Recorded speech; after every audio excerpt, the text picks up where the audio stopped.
यहोवा ने दिया और यहोवा ने ही ले लिया। प्रभु का नाम धन्य हो। जय मसीह की दोस्तों, जरा सोचिए अगर आपके लाइफ में आपका सब कुछ छिन जाए, आपका अपना, आपके बच्चे, आपकी कमाई, आपका धन दौलत, सब कुछ छिन जाए, फिर भी आपसे कहा जाए कि ईश्वर पे भरोसा रखिए, तो क्या आप रख पाओगे? फिर भी क्या आप ईश्वर पे विश्वास कर पाओगे? आज मैं आपको एक ऐसे इंसान की कहानी सुनाने जा रही हूँ जिसके लाइफ में उसका सब कुछ छिन गया, फिर भी उसने ईश्वर पे भरोसा रखा। उसका बाल बच्चे, उसकी बीवी, उसका घर, उसका दौलत, सब कुछ छिन गया एक ही दिन में, फिर भी उसने ईश्वर पे भरोसा रखा। उसने ईश्वर को दोष नहीं दिया। यकीन मानिए, आपका इस कहानी को सुनने के बाद नजरिया ही बदल जाएगा। ये कहानी सिर्फ एक दुख भरी कहानी नहीं है, ये ईश्वर की योजना को और उनके धैर्य को, उनके कामों को दर्शाता है। तो चलिए इस कहानी को हम शुरू करते हैं। शुरू करने से पहले आपसे एक निवेदन है, अगर आपको ये कहानी पसंद आई, आपको लगता है कि इस कहानी से आपको कुछ ना कुछ सीखने को मिला, आपको जानने को मिला, तो कमेंट में आमीन या हालेलुया जरूर लिखिएगा। सुबह की पहली किरण जब धरती को छूती थी, तब उस नाम की उस भूमि में जीवन मानो जाग उठता था। दूर दूर तक फैले खेतों पर ओस की बूंदें चमकती थीं। हवा धीरे धीरे बहती और गेहूं की बालियों को ऐसे झुलाती जैसे प्रकृति स्वयं कोई मधुर गीत गा रही हो। उसी भूमि में एक व्यक्ति रहता था, अय्यूब। लोग उसे केवल उसके धन के कारण नहीं जानते थे, उसकी पहचान कुछ और थी। उसके भीतर एक शांत स्वभाव था, आंखों में नम्रता और हृदय में परमेश्वर के प्रति गहरा आदर। वो न्यायप्रिय था, सीधा था और बुराई से दूर रहने वाला मनुष्य था।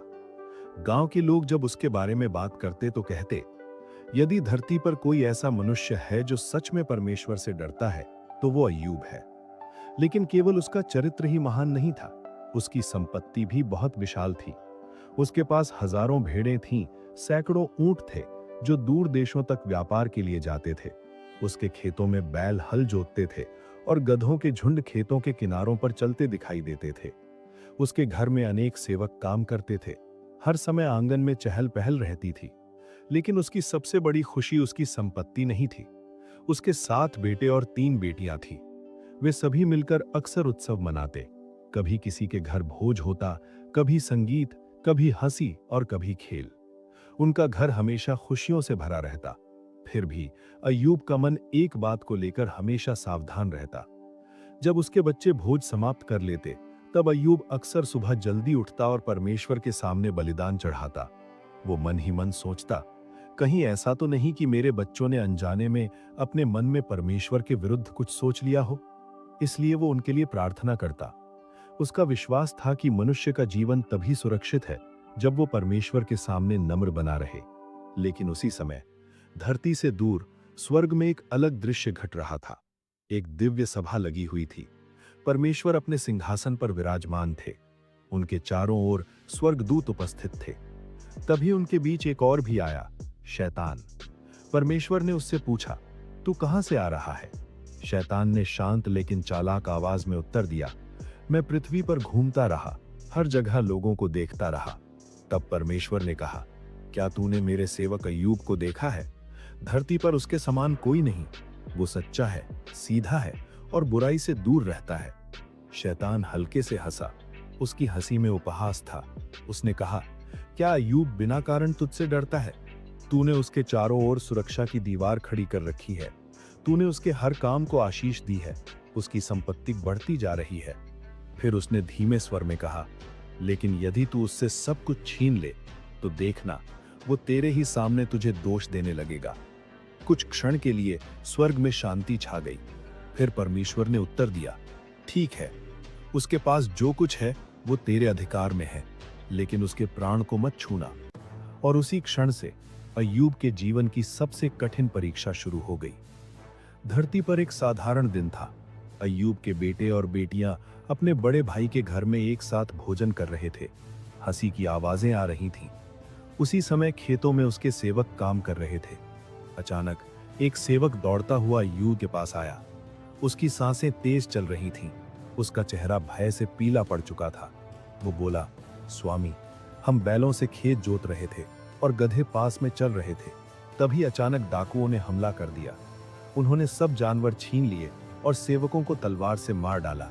मैं ही किसी तरह बचकर आया हूं।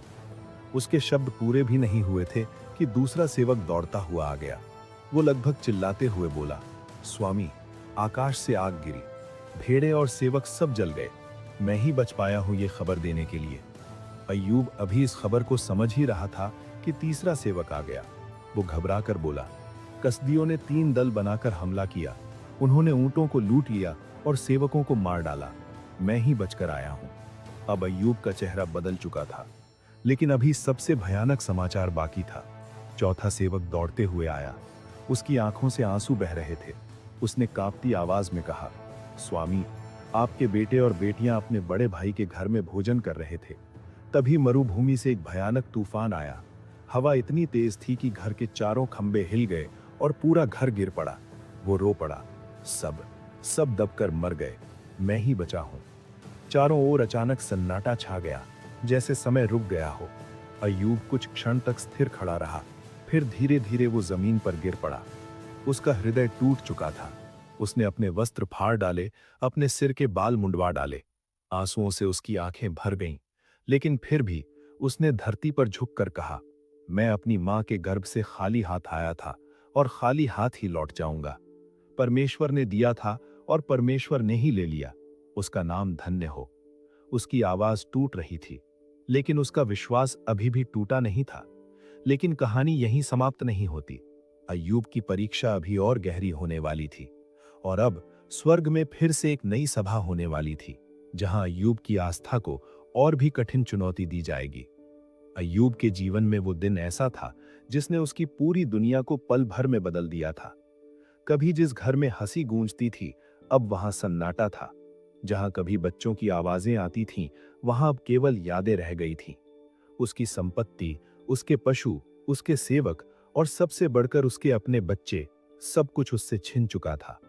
फिर भी उस भयानक दुख के बीच भी उसने परमेश्वर को दोष नहीं दिया। लेकिन स्वर्ग में फिर एक सभा हुई। परमेश्वर के सामने स्वर्गदूत उपस्थित थे और उनके बीच फिर से शैतान आया। परमेश्वर ने उससे पूछा, तू कहां से आ रहा है? शैतान ने उत्तर दिया, मैं पृथ्वी पर घूम कर आया हूं, लोगों के जीवन को देखते हुए।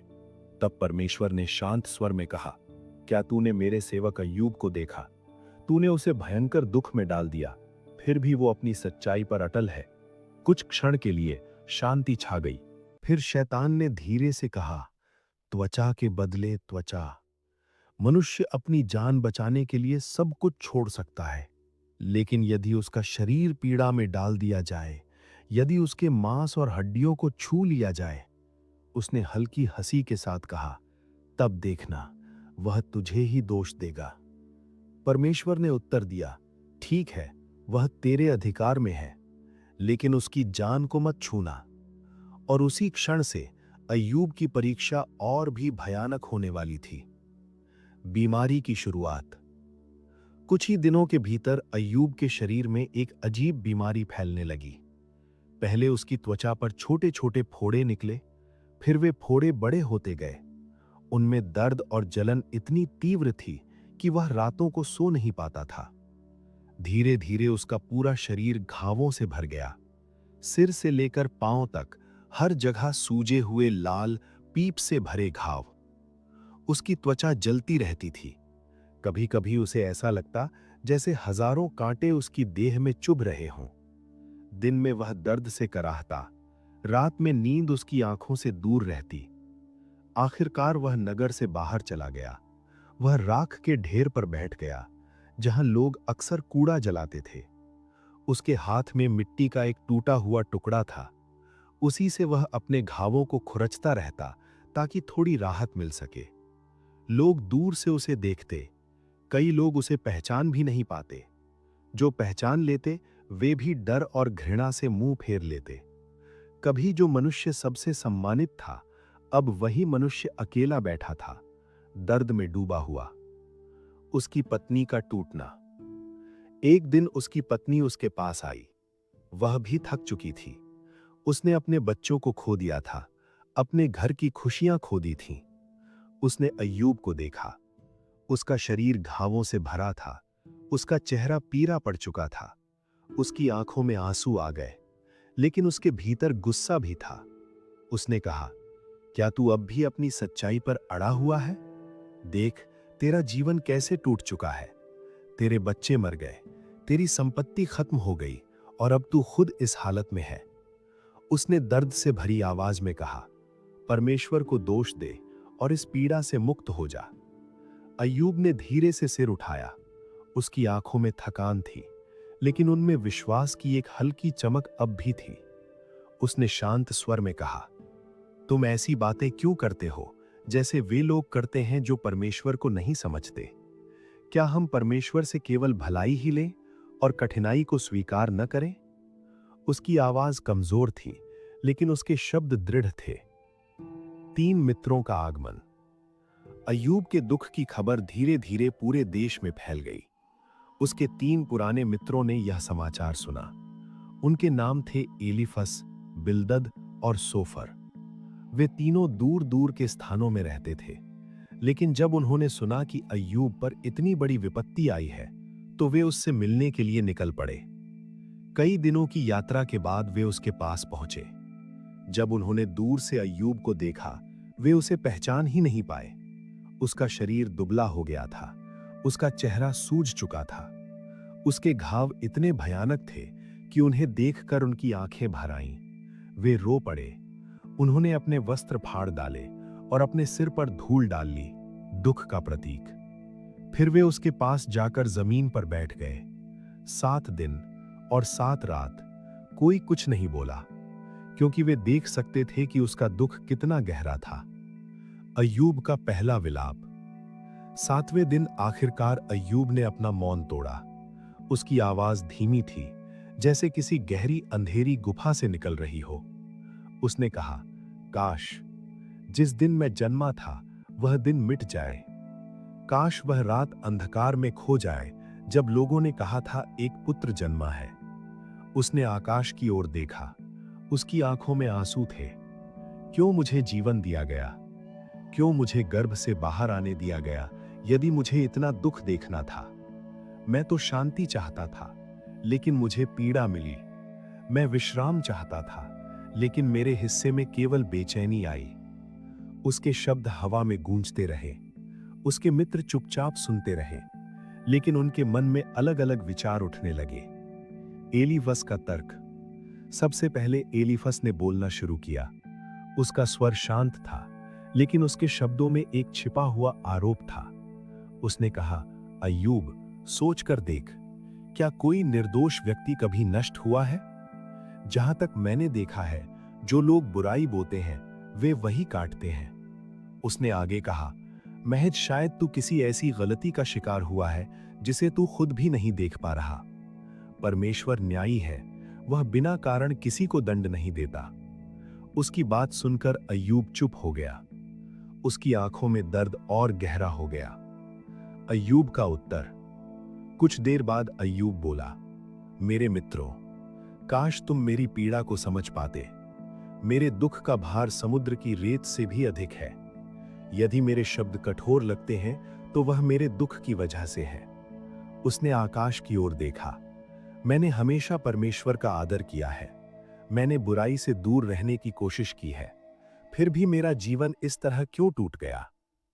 बिल्दद का कठोर उत्तर। अब बिल्दद बोल उठा। उसकी आवाज पहले से अधिक कठोर थी। उसने कहा, तेरे शब्द बहुत बड़े हैं अय्यूब। परमेश्वर कभी अन्याय नहीं करता। फिर उसने वह वाक्य कहा जिसने अय्यूब के हृदय को और घायल कर दिया। तेरे बच्चे शायद अपने पापों के कारण मरे। यदि तू सच्चे मन से परमेश्वर की ओर लौटे तो वह फिर तुझे उठा सकता है। सोफर की कठोरता। अब तीसरा मित्र सोफर भी बोल पड़ा। वह सबसे कठोर था। उसने कहा, तू कहता है कि तू निर्दोष है, लेकिन काश परमेश्वर खुद बोले और तुझे दिखाएं कि तेरे अंदर क्या छिपा है।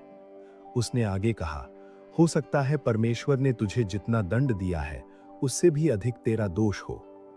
अब अय्यूब की आंखों में आंसू भर आए। उसके घाव दर्द से जल रहे थे, लेकिन उसके भीतर एक और भी गहरा दर्द था, गलत समझे जाने का। उसने कहा, तुम लोग मेरे मित्र हो, लेकिन तुम्हारे शब्द मेरे घावों पर नमक छिड़क रहे हैं। तुम सोचते हो कि तुम्हारी बातें मुझे बदल देंगी? नहीं। उसने दृढ़ता से कहा, मैं जानता हूं कि मैं परमेश्वर के सामने सच्चा हूं। यदि वह चाहे तो मुझे मिटा सकता है, फिर भी मैं उसी पर भरोसा रखूंगा। उसकी आवाज कांप रही थी, लेकिन उसके शब्दों में एक अद्भुत दृढ़ता थी। आकाश की ओर उठता प्रश्न। रात गहरी हो गई। आसमान में तारे चमक रहे थे। अय्यूब राख के ढेर पर बैठा था। उसने आकाश की ओर देखा और कहा, हे परमेश्वर, तू मुझसे क्यों छिपा हुआ है? मैं तुझसे प्रश्न कर रहा हूं, लेकिन तू मौन है। मैंने क्या अपराध किया? यदि मैं दोषी हूं तो मुझे बता, लेकिन यदि मैं निर्दोष हूं तो ये पीड़ा क्यों? उसकी आवाज हवा में खो गई, लेकिन आकाश अभी भी शांत था। विश्वास की अंतिम घोषणा। कुछ देर बाद अय्यूब ने फिर कहा, चाहे मेरा शरीर नष्ट हो जाए, चाहे मेरे चारों ओर सब कुछ टूट जाए, फिर भी मैं परमेश्वर पर भरोसा रखूंगा, क्योंकि मुझे विश्वास है कि सच्चाई अंत में सामने आएगी। उसकी आंखों से आंसू बह रहे थे, लेकिन उसके हृदय में विश्वास अभी भी जीवित था। और उसी क्षण आकाश में कुछ बदलने लगा। दूर बादल गड़गड़ाने लगे, तेज हवा चलने लगी, मानो सृष्टि स्वयं जाग रही हो। कुछ अद्भुत होने वाला था, कुछ ऐसा जो अय्यूब के जीवन को हमेशा के लिए बदल देगा। रात गहरी हो चुकी थी। मरुभूमि की ठंडी हवा धीरे धीरे बह रही थी। आकाश में असंख्य तारे चमक रहे थे, लेकिन राख के ढेर पर बैठा अय्यूब इन सब को देख भी नहीं पा रहा था। उसकी आंखों के सामने केवल दर्द था। उसका शरीर अब भी घावों से भरा था। हर हलचल उसके लिए पीड़ा लेकर आती थी। उसके मित्र उसके पास बैठे थे, लेकिन अब बातचीत लगभग समाप्त हो चुकी थी। कई दिनों से वे एक दूसरे से बहस कर रहे थे। हर कोई अपने तर्क दे रहा था। एलिफस कहता, परमेश्वर न्यायी है, इसलिए अवश्य कोई पाप हुआ होगा। बिलद कहता, मनुष्य कभी परमेश्वर से अधिक धर्मी नहीं हो सकता। सोफर कहता, तू अपनी गलती स्वीकार कर ले, तभी तुझे शांति मिलेगी। लेकिन अय्यूब के भीतर एक अलग ही संघर्ष चल रहा था। वह अपने हृदय को जानता था। वह जानता था कि उसने जानबूझकर परमेश्वर के विरुद्ध कुछ नहीं किया। उसकी आत्मा में एक प्रश्न जल रहा था, यदि मैं निर्दोष हूं तो ये सब क्यों हुआ? और उसी प्रश्न के साथ वह आकाश की ओर देखता रहा। तूफान की शुरुआत। अचानक आकाश में एक तेज चमक हुई। दूर कहीं बादल गरजे, फिर हवा तेज होने लगी। मरुभूमि की रेत उड़ने लगी, पेड़ हिलने लगे। अचानक ऐसा लगा जैसे पूरी प्रकृति जाग उठी हो। तेज हवा घूमते हुए एक भंवर की तरह उठी। धूल और बादलों के बीच से एक भव्य शक्ति का आभास होने लगा। अय्यूब और उसके मित्र भय से कांप उठे। और फिर उस तूफान के बीच से एक गूंजती हुई आवाज सुनाई दी। वह आवाज साधारण नहीं थी, वह ऐसी थी जैसे सृष्टि का हर तत्व एक साथ बोल रहा हो। वह आवाज परमेश्वर की थी। परमेश्वर का पहला प्रश्न। आवाज गूंजी, कौन है ये जो बिना समझ के मेरी योजनाओं पर प्रश्न उठाता है? हवा तेज हो गई, आकाश बिजली से चमक उठा। फिर आवाज आई, अय्यूब, तू तैयार हो जा, मैं तुझसे प्रश्न करूंगा और तू मुझे उत्तर देगा। अय्यूब का शरीर कांप उठा। उसने सिर झुका लिया। उसके होंठ सूख चुके थे, लेकिन वह जानता था अब स्वयं परमेश्वर उससे बात कर रहे हैं। सृष्टि के रहस्य। परमेश्वर की आवाज फिर गूंजी, जब मैंने पृथ्वी की नींव रखी थी तब तू कहां था? यदि तू इतना समझदार है तो मुझे बता, क्या तू जानता है कि धरती की सीमाएं किसने तय की? किसने उसे नापा और किसने उसकी आधारशिला रखी? अय्यूब मौन था। उसके पास कोई उत्तर नहीं था। परमेश्वर ने फिर कहा, जब सुबह के तारे एक साथ गाते थे और स्वर्गदूत आनंद से जय जयकार करते थे, तब तू कहां था? हवा में एक अद्भुत शक्ति थी। अय्यूब की आंखों में आंसू भर आए। समुद्र का नियंत्रण। परमेश्वर बोले, क्या तूने कभी समुद्र को उसके द्वारों में बंद किया है? जब वह गर्भ से निकलते हुए उफन पड़ा था, तब मैंने उसे बादलों से ढका और अंधकार से लपेट दिया। मैंने कहा, यहीं तक आना और इससे आगे नहीं, तेरी ऊंची लहरें यहीं रुक जाएंगी। अय्यूब के मन में सागर की विशाल लहरों का चित्र उभर आया। उसे एहसास हुआ कि मनुष्य कितना छोटा है। भौर का आदेश। फिर परमेश्वर ने पूछा, क्या तूने कभी सुबह को आदेश दिया है? क्या तूने भौर को बताया है कि उसे कब उगना है? क्या तू धरती के किनारों को पकड़ सकता है और दुष्टों को वहां से हिला सकता है? अय्यूब की सांसें तेज हो गईं। वह समझ रहा था, ये सब उसकी समझ से कहीं परे है। प्रकृति की अद्भुत व्यवस्था। परमेश्वर ने फिर कहा, क्या तू जानता है कि हिम और ओलों के भंडार कहाँ रखे हैं? क्या तू बिजली को भेज सकता है ताकि वह जाकर कहे, हम यहाँ हैं? क्या तू बादलों को नियंत्रित कर सकता है ताकि वे वर्षा बरसाएं? फिर परमेश्वर ने पशुओं के बारे में कहा, क्या तू शेर को शिकार दिलाता है? क्या तू कौवों के बच्चों के लिए भोजन तैयार करता है जब वे भूख से पुकारते हैं? क्या तू जानता है कि पहाड़ों में जंगली बकरियां कब बच्चे जनती हैं? क्या तू जंगली गधे को आजाद छोड़ता है या जंगली बैल को अपने खेत में काम करने को मजबूर कर सकता है? महान प्राणियों का वर्णन। फिर परमेश्वर ने कुछ ऐसे प्राणियों का वर्णन किया जो शक्ति और रहस्य के प्रतीक थे। उन्होंने कहा, देख उस विशाल जीव को जिसे मैंने बनाया, उसकी शक्ति उसके शरीर में है। उसकी पूंछ देवदार के वृक्ष की तरह हिलती है, उसकी हड्डियां लोहे की छड़ों जैसी हैं। फिर उन्होंने एक और भयानक प्राणी का वर्णन किया। क्या तू उस महान जल जीव को पकड़ सकता है? क्या तू उसके नथनों में कांटा डाल सकता है? जब वह सांस छोड़ता है तो मानो आग की चिंगारियां निकलती हैं। उसका हृदय पत्थर की तरह कठोर है। धरती पर उसके समान कोई नहीं। इन शब्दों के साथ अय्यूब को समझ में आने लगा कि सृष्टि की गहराई मनुष्य की समझ से बहुत बड़ी है। अय्यूब का उत्तर। आखिरकार अय्यूब ने धीरे धीरे अपना सिर उठाया। उसकी आंखों से आंसू बह रहे थे। उसने कांपती हुई आवाज में कहा, हे प्रभु, मैं जानता हूं कि तू सब कुछ कर सकता है। तेरी कोई भी योजना असंभव नहीं। मैंने उन बातों के बारे में बोला जिन्हें मैं समझ नहीं पाया। वे बातें मेरी समझ से कहीं अधिक अद्भुत थीं। उसने गहरी सांस ली, फिर बोला, मैंने तेरे बारे में केवल सुना था, लेकिन अब मेरी आंखों ने तुझे देख लिया है। इसलिए मैं अपने शब्दों पर पछताता हूं। मैं धूल और राख में बैठकर विनम्र होता हूं। उस क्षण अय्यूब का हृदय बदल चुका था। उसने समझ लिया था, परमेश्वर की योजना मनुष्य की समझ से कहीं बड़ी होती है। मित्रों का न्याय। फिर परमेश्वर ने अय्यूब के मित्रों की ओर ध्यान दिया। उन्होंने एलीफस से कहा, मैं तुझसे और तेरे दोनों मित्रों से क्रोधित हूं, क्योंकि तुमने मेरे बारे में सही बातें नहीं कहीं, जैसे मेरे सेवक अय्यूब ने कही हैं। फिर परमेश्वर ने आदेश दिया, अब 7 बैल और 7 मेढ़े लेकर जाओ, उन्हें बलिदान के रूप में चढ़ाओ और अय्यूब तुम्हारे लिए प्रार्थना करेगा। मैं उसकी प्रार्थना स्वीकार करूंगा, ताकि तुम्हारी मूर्खता के कारण तुम्हें दंड ना मिले। एलीफस, बिल्दद और सोफर ये सुनकर विनम्र हो गए। वे अय्यूब के पास आए। उन्होंने बलिदान चढ़ाया और अय्यूब ने उनके लिए प्रार्थना की। उसका हृदय अब कटुता से मुक्त था। उसने अपने मित्रों को क्षमा कर दिया। अय्यूब की पुनर्स्थापना। जब अय्यूब ने अपने मित्रों के लिए प्रार्थना की, तभी उसके जीवन में परिवर्तन शुरू हुआ। धीरे धीरे उसका स्वास्थ्य लौटने लगा। उसके घाव भरने लगे। उसका शरीर मजबूत होने लगा। फिर उसके रिश्तेदार और पुराने मित्र उससे मिलने आने लगे। वे उसके पास बैठे। उन्होंने उसके दुख को सुना। उन्होंने उसे सांत्वना दी। हर व्यक्ति उसे चांदी का एक सिक्का और सोने की एक अंगूठी भेंट करता। धीरे धीरे उसका घर फिर से भरने लगा। नई समृद्धि। परमेश्वर ने अय्यूब को पहले से भी अधिक आशीष दी।